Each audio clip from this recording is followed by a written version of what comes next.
안녕하세요. 박지영 변호사입니다. 오늘 BJ 외지래 씨하고 철구 씨가 협의 이혼에 이르렀다라고 기사가 나왔습니다. 그 전에 서로 폭로전이 좀 있었는데요.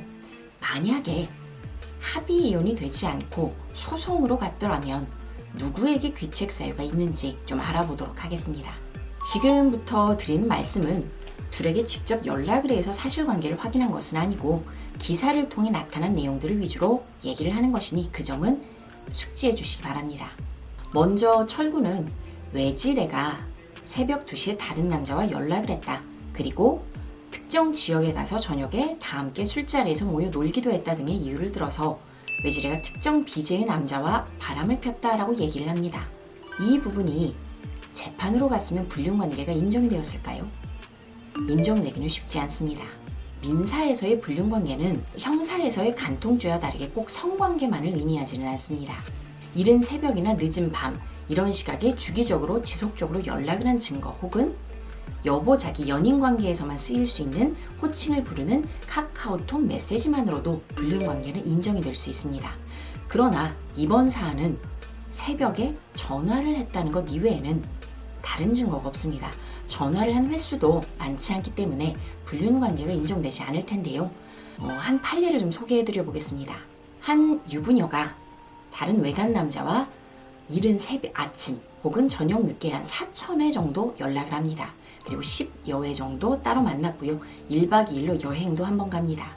이 정도 됐을 때에는 불륜 사실은 있다라고 인정을 합니다. 다만 해당 판례에서는 상간남이 업무차 만난 것에 불과하고 유부녀인지도 몰랐다라고 주장을 합니다. 이 부분에 대해 재판부는 뭐라고 했느냐? 사업차 알게 된 사람에 대해서는 유부남 유부녀 여부를 알아야 될 의무도 없고 물어야 할 의무도 없다. 그리고 사업적인 내용을 말한 것으로도 볼 여지가 있어서 유부녀임을 몰랐다고 보인다. 따라서 위자료 청구는 기각이 되었습니다.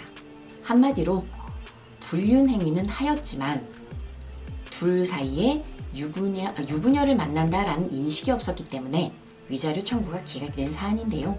이 사례에서 보듯이 4,000여 회 정도 통화를 해야 불륜관계가 인정이 됩니다. 물론 그보다 적은 숫자로 해도 인정이 되긴 하지만 지금 사안처럼 한두 번 전화를 한 것 가지고는 불륜이 인정되지는 않을 것 같습니다. 따라서 소송으로 간다면 외지래 씨의 귀책 사유가 인정되기는 쉽지 않을 것 같고요.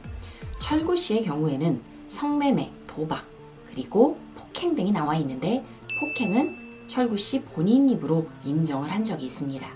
따라서 입증이 된 부분을 놓고 보자면 철구 씨가 조금 불리한 상황입니다. 다음으로 채무 문제로 가보면 외지래 씨의 경우에는 우리 사이에 돈을 많이 번 것 같지만 결국 도박 빚으로 다 갚느라고 채무밖에 없다라고 얘기를 합니다. 해당 채무도 이 외지래 씨의 명의로 대출을 받았다라고 하는데요. 이 금액을 누가 갚아야 할까요? 만약 이 대출금이 둘의 살 집을 구하는 용도로 쓰였다거나 혹은 생활비로 쓰였을 경우에는 둘 다 함께 갚아야 할 의무가 있습니다. 그러나 도박 빚인 경우에는 개인의 채무이기 때문에 철구 씨가 갚아야 합니다. 추가 문의 사항은 따로 연락 주시기 바랍니다. 사안마다 조금씩 판단이 달라질 수 있기 때문에 꼭 상담을 받고 판단을 내리시기 바랍니다. 감사합니다.